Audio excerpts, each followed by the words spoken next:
Hey everyone! Welcome back to my channel. How to download CapCut on PC for free. To start, click the Windows Start button and search for Microsoft Store.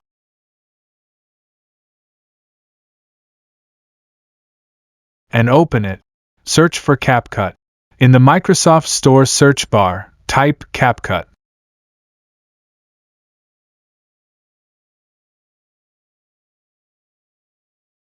And it should appear as the first result.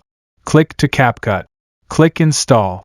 Noting that the app is around 575 megabytes in size. Wait for installing.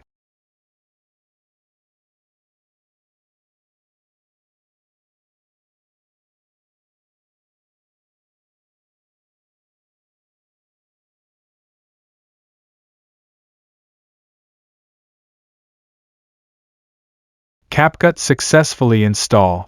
Alright, that wraps up today's tutorial. I hope this guide was useful for you. If it helped, make sure to hit the like button.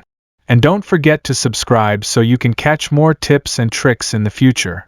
Thanks for watching and I'll see you in the next.